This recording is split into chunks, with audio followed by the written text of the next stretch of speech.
This Sunday morning, we jump back into our study of Ecclesiastes.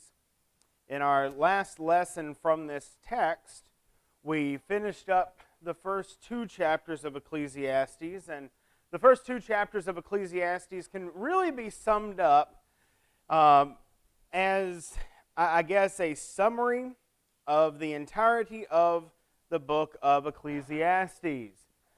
In the first two chapters, we see him set the premise of futility, then he goes on this search for meaning in life, and then we have his ultimate conclusion, that a life outside of God, apart from God, is nothing other than futility.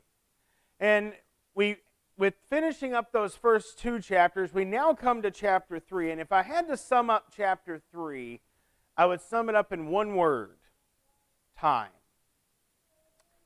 I would sum it up with the word time. Time is the greatest equalizer in this life.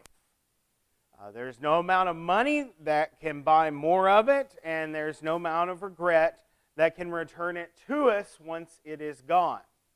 We all have 24 hours every single day to distribute as we see fit. Now, we understand there are certain obligations we have, such as work or things we enjoy doing. There are bodily needs such as sleep.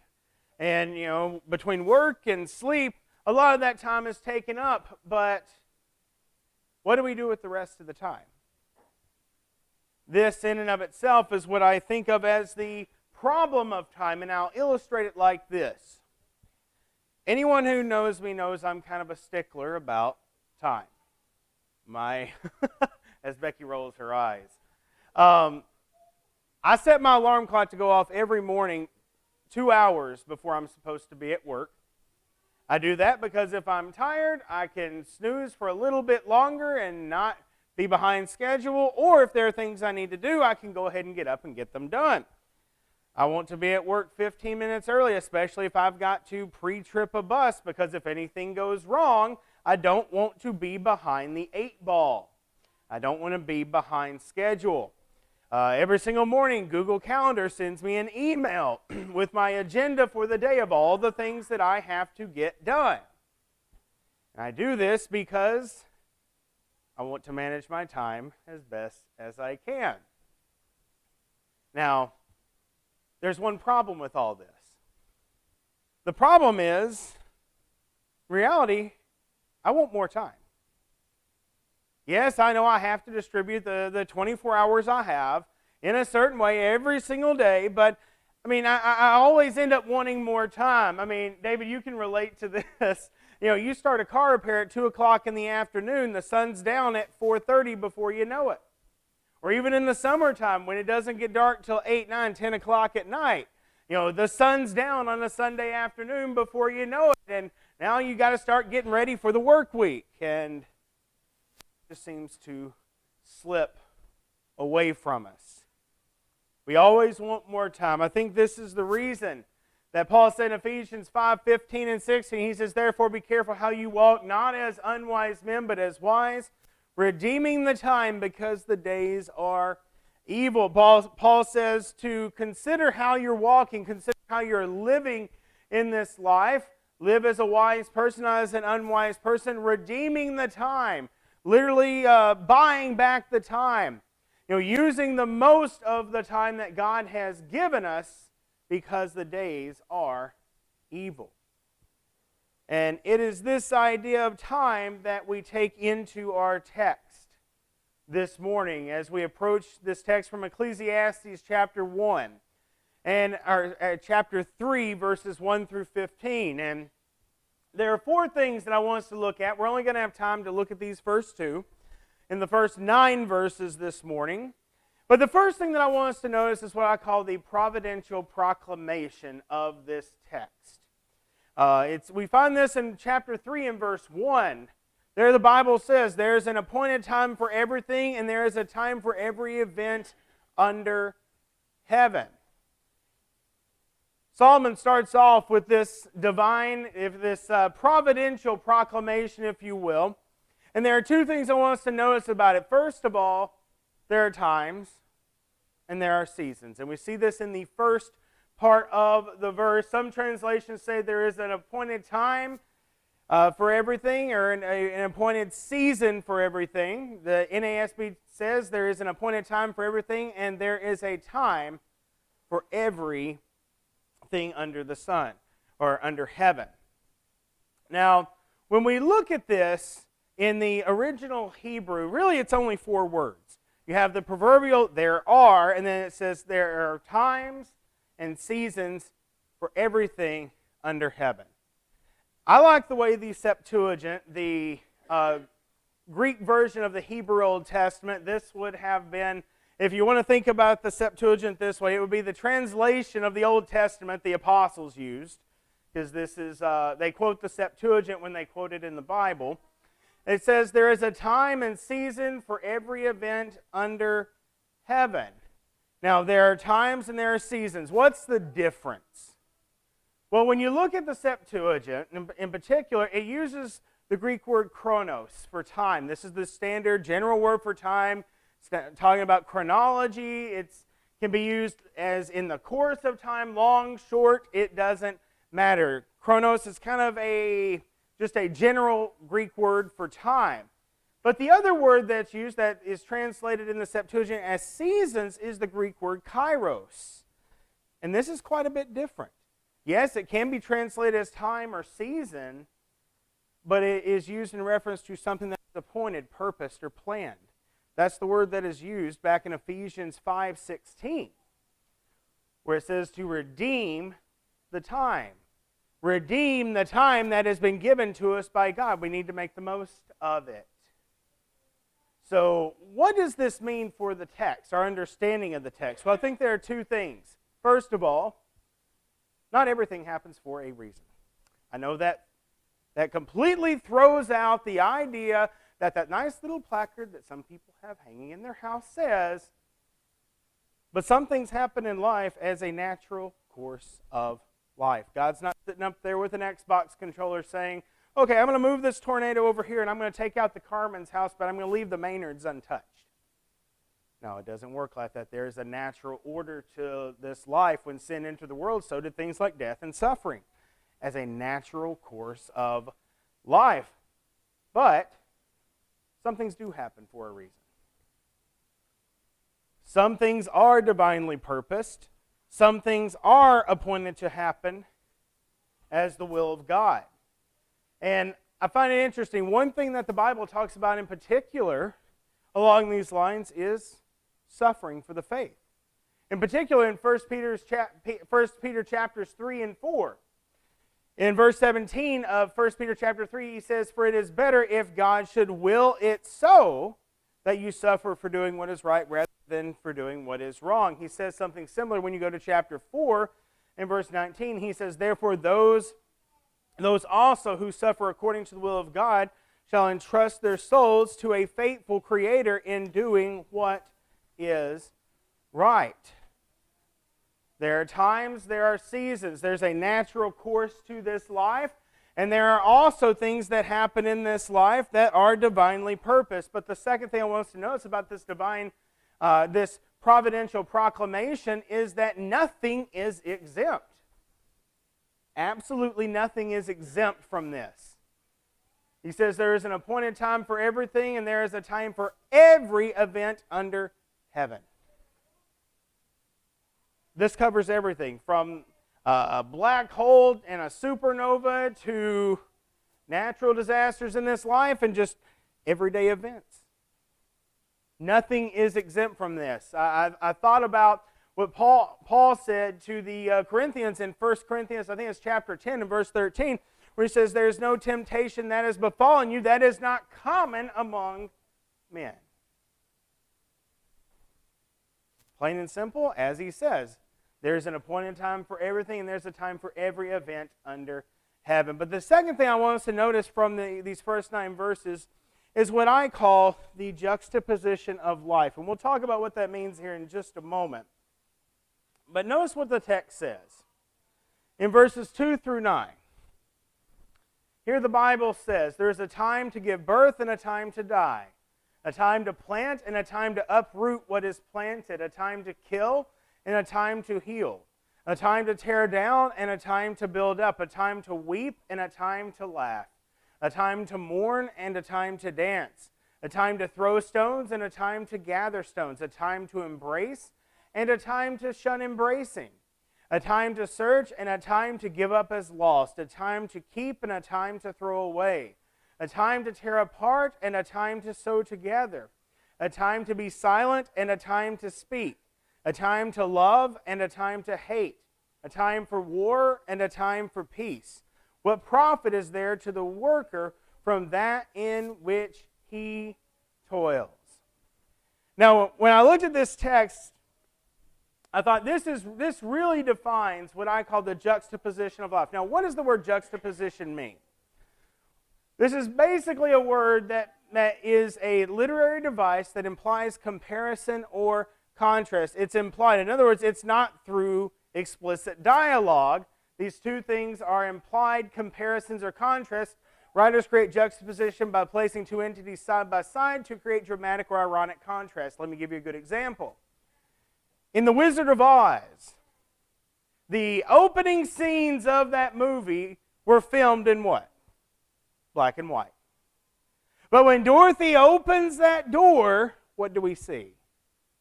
Everything is vibrant and colorful. Right there, the director did not have to throw in any explicit dialogue saying, oh yeah, Kansas is this really depressing place, but here's Oz, this beautiful and colorful landscape. He didn't need to give us any dialogue on that. By the way he filmed it, he juxtaposed the two side by side. And so we, as the viewer, understand this contrast through our own, initiative. And that's really what Solomon does here in the text. He takes two extremes and puts them side by side: life, death, war, peace, etc. He paints the picture not with details, but in very, very broad strokes. But let's be honest, he doesn't have to do that, does he? No, the reality is we are all partakers of the human experience. Solomon didn't need to go into great detail about life and death and war and peace, etc. No. We can fill in the blanks ourselves. We don't need some anecdote from Solomon. We understand these things because we live it every single day. We understand about the birth of a child. We've all experienced the death of someone we care about. We've all experienced probably times of plenty and times of, well, we wonder how we're going to make ends meet. You know, we've all seen throughout our lives a time when, yes, diplomacy is needed, but sometimes there's unavoidable conflict that has to be dealt with. Solomon didn't need to go into great detail about this text because we can do that ourselves. We can do it because we live it. And so when Solomon wrote this, he didn't have to give us a bunch of anecdotes. He didn't have to give us a bunch of personal stories, because we can fill in the blanks for ourselves. And what was his ultimate conclusion? Verse 9, he says, what profit is there to the worker from that in which he toils? This is very similar to what he said at the end I think it's chapter 1 and verse 3. You know, he introduces himself as the preacher in verse 1 of chapter 1. In verse 2, he says, vanity of vanity, all is vanity. Everything is absolute, utter futility. And in verse 3, he says, what advantage is it to the worker from all in which he toils? What's the purpose? What is the meaning of all of this? And when we get here in chapter 3 and verse 9, you know, he's gone through all of these different juxtaposed events in life. He says, what's the purpose of all of it? What are we going to get from it all? Now, in the time we have left this morning, I want to ask the simple question, what can we learn from this text? What can we learn from these first 9 verses where Solomon has taken these different things in life? He said there's a time and there's a season for everything that happens in this life. And then he gives all these different life events and experiences, and he says, well, ultimately, what is the point of all of it? What can we learn from this? And there's one major thing. I thought about making this a 3-point conclusion. No, there's one thing really to take home from this.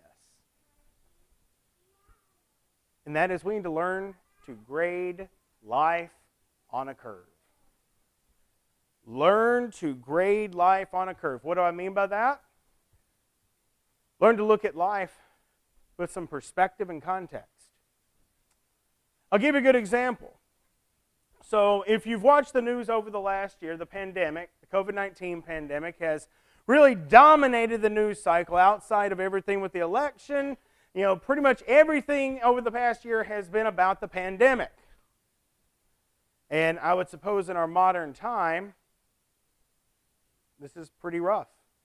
This is probably the worst thing that anyone that is under the age of 100 has seen in their lifetime as far as a pandemic or sickness.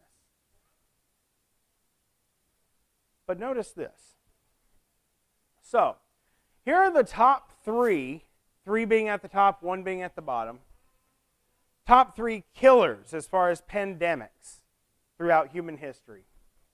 The Spanish flu comes in third, 1918 through 1920, over 50 million deaths. The second leading killer is the New World smallpox, 1520 throughout the 1600s. This is where Europeans came over to the New World, Canada, what we know as the United States, Caribbean, etc., and introduced the indigenous people to different sicknesses, in particular smallpox. Over 56 million people were killed. Then, of course, the granddaddy of them all, the Black Death, 1347 through 1351, over 200 million people dead.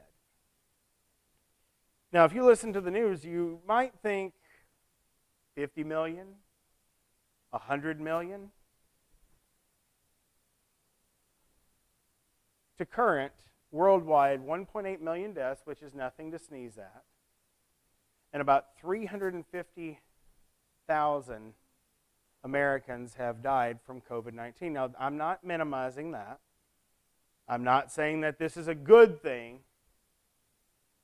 But when you put it in perspective, 1.8 million out of over 7.5 billion people is a relatively low percentage in comparison to the world population throughout other pandemics that this world has faced. In the United States, it's not good that 350,000 people have lost their lives in the last year to COVID-19. But if we think a vaccine is going to end this, folks, 150,000 people die every year from the influenza virus. And we have a vaccine for that. I'm not saying these things are good. I'm just saying when you look at life, it's good to try and stay as level as you can. And to do that, you have to learn to grade life on a curve. And that's not always easy. I mean, even when you look at our political climate, go back and read what people were writing. I mean, for you guys, who outside of Becky, Layla, and myself, you guys actually lived through this time period. You go back to the late 60s through the early 70s, a very tumultuous time in our history. Many people were questioning if the Republic was going to stand at that time. Rick Lanning, the preacher with the Northwest congregation down in Minneapolis, after the BLM riots in Minneapolis, I remember watching his sermon online. And he took a picture, and it just showed parts of Minneapolis on fire. I think this was actually Memphis on fire. And he said, was this when do you think this picture was taken? Well, you'd think it was taken in Minneapolis the week before. It was taken from the late 60s. I can't remember the exact year that Martin Luther King Jr. was killed, but it was from the riots in Memphis after Martin Luther King Jr. was killed. As much as things change, things stay the same.